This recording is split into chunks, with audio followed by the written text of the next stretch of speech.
Pape Diallo. Donc nee na macha allah synthèse du droit. De la sociologie, de la politique, Sénégal 7 c'est du haut niveau, très fort et très pertinent. Et je pense que loolu ça n'engage que ñi nekk ci plateau bi ak ñi koy sekk ñëpp ak invité aussi bi fi toog di jaajëfal ñëpp su ma naree lim Aline Badara Laxaat Ousmane yéen ñëpp Deychi yéen ñëpp lim naa leen fin bi dinañ leen may waaw après dama leen di mosal nii rek après ñu continuer tabarakallah xam naa ne ñoom instant bi ñoom tam ñu ngi def débat bu am solo ci direct bi am na solo parce que waxtaan bi xam naa jikko artiste bi ak hardcore level bi waaw léegi ñu ñëw nag ci li nga xam ne junjoon nga ko ci say wax ci lañ toll nii ñi wax nañ ci seen xalaat enquêtes yi laal la defe naa leeral na question yi parce que tamit askan wi boobaak léegi 18 mois dugg 19 mois ñu ngi xaar que vraiment lumière soit faite ci xew-xew yooyu am nga nekkoon ci victime dund ko tey enquêtes yi tàmbali officiellement pour que lumière soit faite si lan mooy sa attente par rapport à l'ouverture maanaam officielle de ces enquêtes là nit dof bon samay attente mooy attente sénégalais yëpp attente comme ni ko Abbas waxee que justice soit rendue que justice soit rendue parce que fi ñu jugee dafa graaw lool crise bu doy waar la ñu jugee te man sax pour man niñ démarré affaire bi dañ ko xaw a faussé parce que dafa mën ne c'est quelque chose de banal alors que c'est pas banal man pour man dañu waroon def ay conférence de presse yu mag procureur bi pour man dafa waroon def conférence de presse balaa dara di xew pour entrer sénégalais ci bain bi pour wax ñu fan la jëm pour wax ñu lan moo fi xewoon fàttali ñu les faits pour wax ñu lu tax l'importance d'ouvrir ces enquêtes là pour wax ñu ñoom fan lañ toll lan mooy fan lañ naka lañ ko bëgg a defee buñ jugee ci loolu ñuy doog a def ay appel à témoins woo ñi fekke parce que fii nii pour nga wax loo gars yi et puis dañu waroon def ay appel yoo xam ne dañuy wax que ni képp ku fen dans cette histoire fen boobu dina retourner contre yow parce que tey jii nii histoire bu ko 3 personnes seqee mën nañ def pacte ñoom mais bu dee ay centaines de personnes la pour nga gis ñu wax day yomb pour man dañu waroon def benn appel boo xamante si ni non seulement dañuy menacer en tout cas dañuy mettre en garde tout le monde que képp ku ci fen ku ci def fausse déclaration lii na la ci fekk mais képp ku aider à ce que l'enquête aboutisse te li ngay wax reposer sur des faits bu fekkee yow da nga cee bokkoon di nga am diminution de peine wala en tout cas di nga am di nga lii di nga pour man dañoo waroon def appel bu mel noonu parce que aussi y a eu beaucoup de gars yu xam se ni ils peuvent témoigner ñooñu bu leen police woo woon ñoom de manière volontaire ñoom ñooy dem vers police parce que dañuy bañ fi ñu toog affaire bi fekk leen fi su leen police ne yoon fu ngeen ñu fekk see di ngeen am réduction bu fekkee da ngeen nekkoon ay nervis wala bu fekkoon dañu leen fayoon wala sinon bu ngeen ko deful bis bu enquête bi doxee ba fekk si leen yéen c'est fini pour vous dana am ñoo xam ne ñoo yeewul seen bopp jubali ci police ne j'ai des témoignages j'ai des choses à dire pour man loolu dañ ko waroon def pour man enquête bi dañ ko war a jël de manière sérieuse boo xam ni tout le Sénégalais imam bi étudiant bi marchand ambulant bi suñu maam bi nekk au village ñëpp dañu war a nekk au diapason de ce qui se fait ce qui va se faire parce que il s'agit de plus de 80 vies humaines yu ñu sànq ci ay caaxaan benn désir de rester au pouvoir tentative d'intimider ak de noppiloo Sénégalais yi mooy li amoon fii Sénégal ay juge yu ànd ci politique boobu noonu li xewoon nga yaakaar ne justice bu nekkuloon complice ab parti politique mën na xëy rek am lii mu am. doo ñu fàttali épisode boobu li nga wax foo ko teg ba ciy dugal juge mais justice defal ndànk li fi nga yem ci tombé ci am lu tokk ci seen nopp lan moo xew. non mais déggul bu ma soriwul ci loolu. waaw allez-y Pape Abdoulaye li mu wax. waaw allez-y Abdoulaye lu mu wax. rek. loolu juge ko validé parce que Pape Abdoulaye Touré. waaw biñ la koy indil yow juge gis nga ci état bi mu nekkoon. ce n'est ni un terroriste ni un homme armé yaa ngi dégg wax bi ni un danger pour la société il avait le bras cassé il saignait de partout mais c'est un juge moo ko xool ba seetantel ko yóbbu ko prison malgré ça. dóor ko MD. waaw kooku ban juge la. dans ces conditions. waaw yi mu nekk kooku ban juge la fan la faroon. c'est un juge moo xool Bassirou Diomaye Faye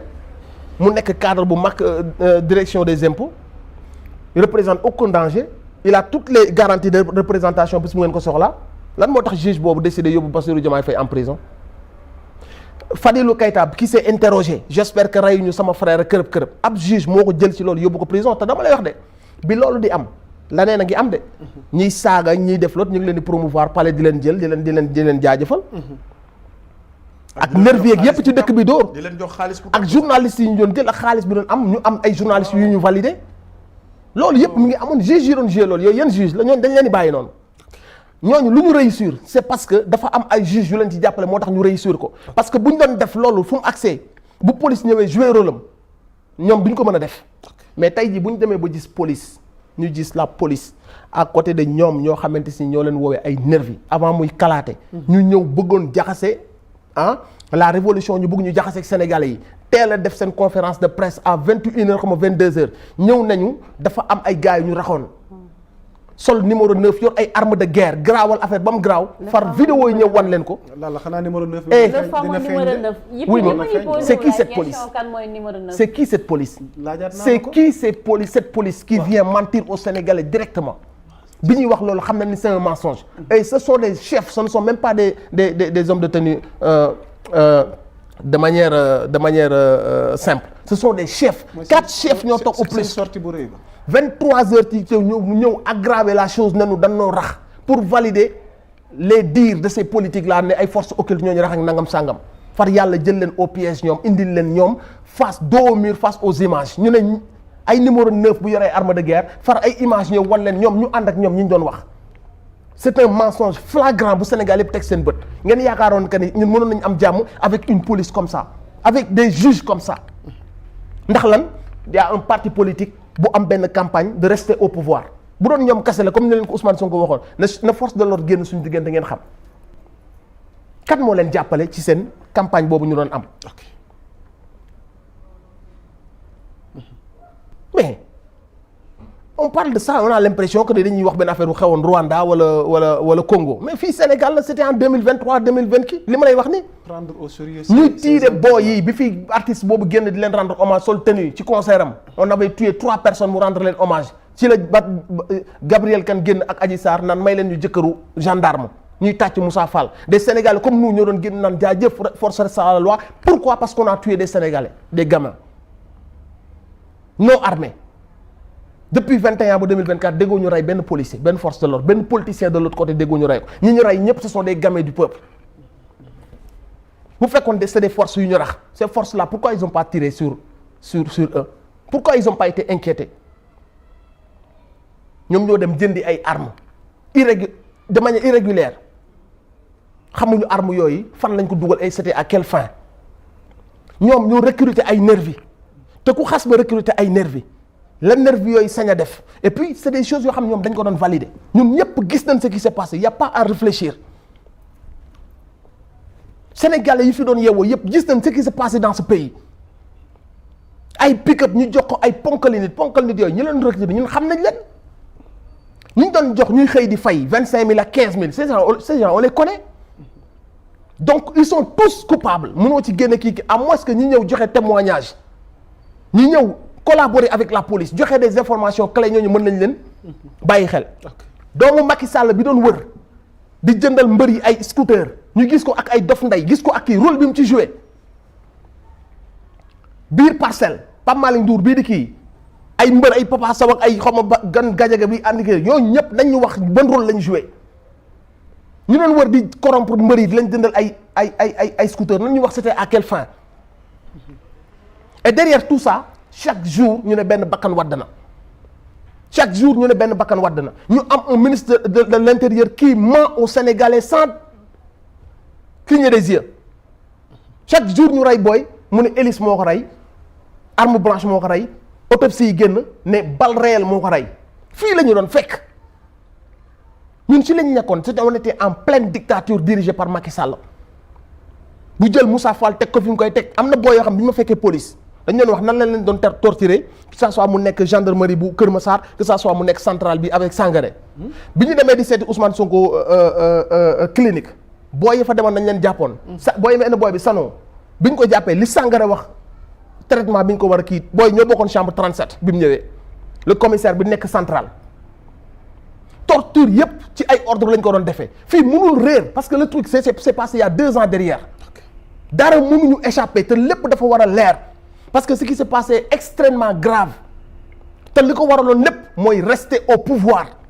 continuer manque deretu sénégalais yi continuer nguuru continuer ànd ak seen coro yi Dubaï continuer jënd ay oto 80 millions moo taxoon ñoom ñu bëgg a ngooy ci pouvoir bi mais man sama problème du ñooñu sama problème mooy sénégalais yi leen jàppale ci loolu sénégalais yi yiy tàcc bu ñu reyee seen yeneen moromu sénégalais man foofu la sama problème nekk et ce sont ces mêmes sénégalais tey jii ñoo taxaw di ñuy wax justice parce que jàpp nañ ay sàcc ñoo ne dañuy manifester parce que jàpp nañ ay voleurs de milliards ñu ne nañ leen bàyyi man ce sont ces sénégalais là mon problème nekk nga mën a jubiler parce qu'on a tué un gamin de 19 ans c'est ça notre histoire bi ñu génn c'est ça et loolu noonu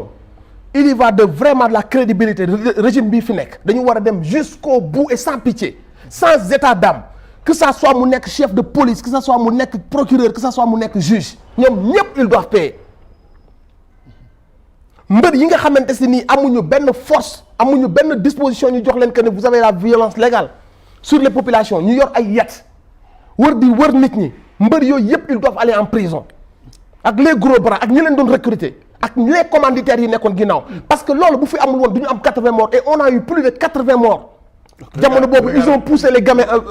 vers l'océan. Image de Matam, Ourossogui. Mais on a vu ces images. Nous les dit Macky Sall était là-bas ce jour-là. Mais voilà. Si c'est qui ces gens qui se permettent de jël ay yat di door suñu moromu sénégalais. Eh gars yi ban histoire la ñu bëgg a nettali. Ils veulent nous amener où? Ils veulent nous raconter l'histoire de Rwanda wala l'histoire de Zaïre. Ñun l'histoire on l'a vécu avant-hier. Devant les juges nga jàkkaarloo ay à la calcate ñun la xawma lu may def sa dossier je suis xam nga rek affaire yi ci kaw la jógee ñu xañ la sa njaboot yóbbu la tenc la yóbbu la kaso pendant plus de 1 an jël ay nervi ñuy wër étudiants yi biir université di dóor di leen génneel ay jaasi di leen fekk seen biir kii bu étudiants yi génne porter plainte kenn du faale seen i plainte bu Ousmane Sonko génne defi nemmeeku tour ñu teg ko fitna yóbbu ko ay propre alkaati ñu koy tirer c'est qui ces gens tey ban leçon lañ ñu mën a jox tout ça doit être mis au clair et que ces gens doivent être sévèrement punis pour la postérité comme ni ko Abbas waxee pour luy amati ëllëg ñu xamante ni que ni sénégalais yi ñu doon rey benn bakkanu sénégalais warul rot te ce sont ces mêmes hypocrites bu Sadio Mané duggee ñoom ñooy jugal yuuxu ñi doon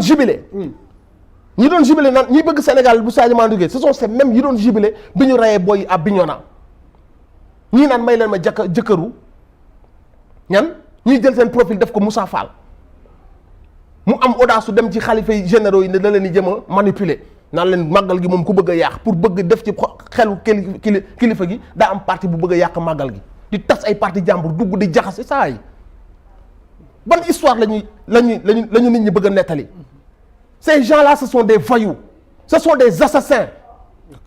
seen costume cravate ak seen 3 pièces yi derrière ay assassins ñoo nekkoon derrière soit ils ont tué directement soit ils ont financé soit ils ont validé la tuerie de Macky Sall. Et tey jii la justice vient la police vient de manière très timide oui les enquêtes nii ñu toog di mën na koy woo suñuy nawle mën na koy woo ay nit yu baax ce sont des assassins Goma bu fi lii amee Abdoulaye 3 jours lañ def xaw ma 10 jours ñu jël lépp la police ñëpp ñu jox leen plus de 15 ans ñii ñu jox leen à vie parce qu'ils ont tué combien ils ont ak Goma fële. mais foofu tam nit dof par respect à leur présomption d'innocence def nañ jaarale ko ci yoon. ñan ba justice soit faite comme Goma bi ngay expliqué. dama ne la rapidité. bi am dañ ko def ñu identifier ñu ko def yóbbu leen tëj leen à des peines yu kenn xamul fii ana enquête bi ñu am depuis 2021 comme ni ko Abdoulaye waxee depuis la nuit des temps y a jamais eu d'enquête. on peut espérer cette fois-ci. quelle enquête Macky Sall bu muy nekk ci dëkk bi. waaw bu muy nekk ci dëkk bi. wax ma à quel moment la Macky Sall.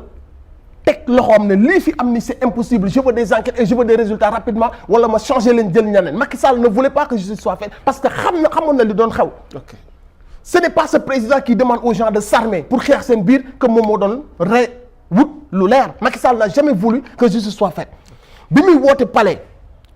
boobu ñuy wax di kaf di ree bi ñuy def seen dialogue bi di ree en même temps période boobu ay Sénégalais ñu ngi doon dee ñoom ils étaient en train de rigoler muy ils faisaient des blagues les gens forçaient la blague n'était même pas drôle.